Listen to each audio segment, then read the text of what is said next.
news station. You're watching the KRON 4 Morning News at 4. Good morning, everyone, and thank you for joining us on the KRON 4 Morning News. It's Monday, April 23rd, 2018. I'm Robin Winston. We had a fantastic weekend. The weather was just gorgeous. Hopefully, we'll get more of that. Dave Spar standing by with a look at the forecast. Good morning. Well, good morning, Robin. Good morning, everybody. Fantastic. Is that like fabulous, too? We'll go along with that, too. Why not? There's a nice Sutro camera shot there of the Bay Bridge, kind of like a selfie-type shot that we have for it, and fairly clear from that vantage point. This is a live shot also of SFO, but in some parts of the Bay Area, we're already starting to pick up a little bit in the way of some fog, and I emphasize it's just a little bit with all of that, too. Here's what it looks like from the scene from Alcatraz. There we have a little bit of that fog that's kind of covering things up just a little bit of glaze, we'll call it. We swing things around to the Golden Gate, and it's the same similar type of picture that we have there as well. These are the only trouble spots with fog that we're going to see to get things started before we basically go to a mostly sunny skies. I say mostly because we'll have some high clouds to contend with, too. Here's how the satellite and the radar looks like. We'll go ahead and call it high clouds for today. You can see it strewing on in from the Pacific a little bit there. And with all of that, with the high pressure still in place, temperatures away we go still. Looks like 80s still in those inland valleys and 70s covering around the bay. Cool 60s, though, expected around the coast. For right now, we're at 53 for Oakland, 56 for Hayward, 57 Concord. Antioch, you've got 59. But look at those mild 50s up there to the North Bay, even to the South Bay at 56. A lot of uniformity with temperatures, even given the fact that we have clear skies with this, too. 52, by the way, for San Francisco. And for comparison's sake, we're a couple degrees warmer than we were this time from yesterday. So it's lined up like this. Mostly sunny today. Warm and pleasant, or if you like, fabulous. Early in the week, mostly sunny with bay temperatures lower 70s. Coast is around 60s and inland lower 80s. And late in the week, it's mostly sunny. Clouds later, cooler on Saturday. And we're still eyeballing a chance of some showers, but that may not actually materialize for all areas of the bay.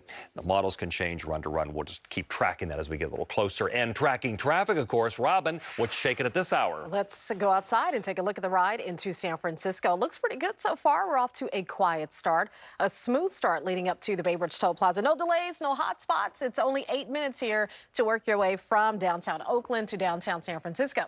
Let's head over to 92 and check your ride across the San Mateo Bridge with no big trouble spots so far. It looks pretty good, leaving Hayward over to the peninsula. 13 minutes from 880 out to Highway 101. All right, checking in on the Richmond-Sanderfeld Bridge. No big trouble spots here. 580 West looks really good. 8 minutes from the tolls over to that 101 connector heading into the North Bay. And checking in on a crash in Milpitas. This is still working. It's not a major hotspot, but it's 880 at 237. We have an accident here that was blocking all lanes of traffic. It's only blocking the left lane now, so you may see a little bit of slowing through the scene, but so far, no major delays. I'll definitely keep an eye on it. The rest of the Bay Area doing fine. Highway 4 at the limit. 680 South looking good. Dublin to Fremont. 19 minutes for 238 to 237. Your ride from San Leandro to Milpitas. I just showed you the crash at that split, so once again, I'll keep an eye on that. And 101 looking good so far. Northbound from San Jose to Menlo Park. More drive times coming up for you in just a bit. Well, Southwest canceled dozens of flights Sunday so that the airline could inspect some of its plane engines. The company says they are just implementing a program they announced Tuesday, the same day a passenger was killed when an engine blew on a Southwest flight. KRON 4's Hermela Ergawi has more on that ongoing issue. 40 Southwest flights canceled nationwide Sunday. The airline says so that it can get through engine inspections more quickly. Southwest announced the accelerated program Tuesday after an engine fan blade on a Boeing 737 blew, killing a passenger. Oh, I feel the event was definitely tragic, and tragic for the family and, of course, the woman who lost her life.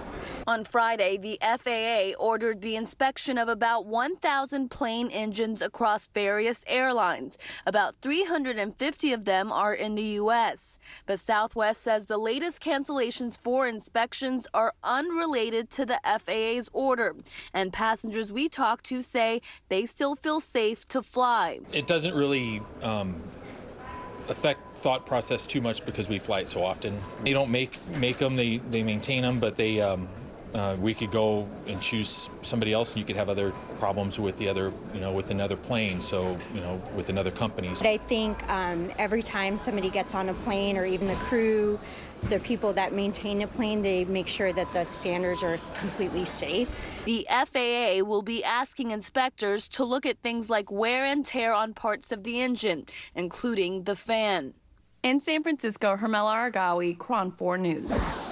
Well, new information regarding a 3-alarm fire in San Francisco. Crews have confirmed that a woman was killed and more than a dozen people are now without a home. A community is mourning the loss of their neighbor after the fire in San Francisco's Inner Sunset on Saturday night. KRON 4's Sarah Stinson spoke with the woman's family. It's been quite emotional here at the scene of the fire on 8th Avenue that took the life of a woman. People are just devastated here. I spoke to neighbors and family members who all say she was an amazing, vibrant person. She was just kind of a fixture of the neighborhood. Yeah, she was one of the people that always watched out and made sure everything was okay. So it's sad for her to see her go. I'm gonna miss her, It's so sad.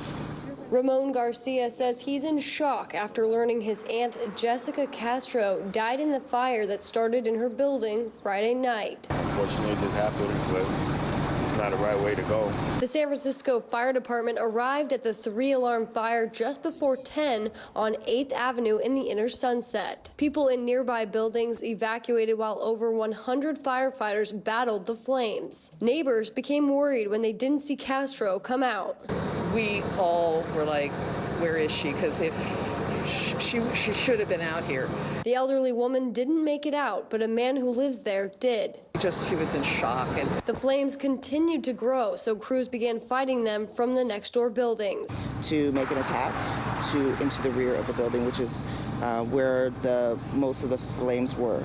It took about 3 hours to control the fire. As the sun began to rise, neighbors and firefighters stood by staring at the charred building. I feel devastated. I'm trying not to cry.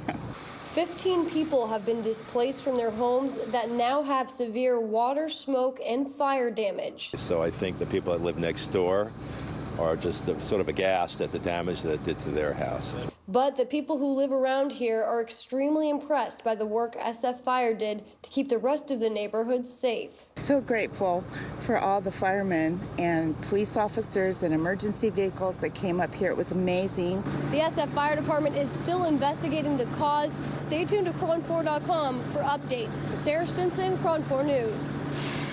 Happening today, Vallejo teacher Andrew Lund will face a judge in court. He's been charged with attempting to contact a minor for sex and possession of child pornography. The 36-year-old taught at Glen Cove Elementary School. Lund was busted last week in an undercover internet sting. He is on paid leave from the Vallejo School District as the case plays out. Well, police are searching for a man who sexually assaulted a teen in Berkeley. The girl was walking on Addison Street when a stranger grabbed her from behind, covered her mouth, and raped her at gunpoint. Police say the attack was unusual because it happened in broad daylight and in a residential neighborhood. People living in the area told us that they were shocked something like this happened. It was 11 o'clock in the morning. It's not like at night or anything. And then it was in the middle of a very safe neighborhood and just so scary and so terrible. Police say they are looking into surveillance video that may have caught the attack. For now, they have additional officers patrolling the area. Well, a man is behind bars after being accused of robbing a store in San Pablo. He was arrested after he allegedly took merchandise and pointed a gun at a store employee who confronted him. Now, when police arrived at the store, they viewed surveillance video and they recognized the man from prior contacts. Police did not identify that man, but they say that he was captured minutes later and found with a pellet gun and drugs. Well, the Warriors came up short in their recent playoff game against the San Antonio Spurs. They had a chance to sweep them in the first round of the playoffs, but lost on Sunday afternoon, 103-90. KRON 4's Michelle Kingston was at Ricky's in San Leandro with some diehard fans to get their reaction to all the playoff excitement. Inside Ricky's, it's all blue and gold, with fans cheering hard for their Golden State Warriors. We're the best team in the NBA. We're the defending champions, and you know, everybody want to be like us, and we set the example for the whole NBA. But in the back of the bar sits one fan in one chair. That's been his spot for years and years. This is my seat. If you notice, it's different than any other chair. It's like a high chair with a cushion. So this is Reggie's seat. Reggie sits in this chair for nearly every Warriors game, season after season, and he says his team isn't going to let him down this year. A lot of people are panicking because of Steph. A lot of people panicking because they shoot too many threes, too many turnovers, but they'll be okay. A lot of emotions in the bar during Game 4 with the Warriors coming up short, losing their first game in this first series of the playoffs against the San Antonio Spurs. So it is what it is. You gotta, where you from, this your team, win, lose, or draw.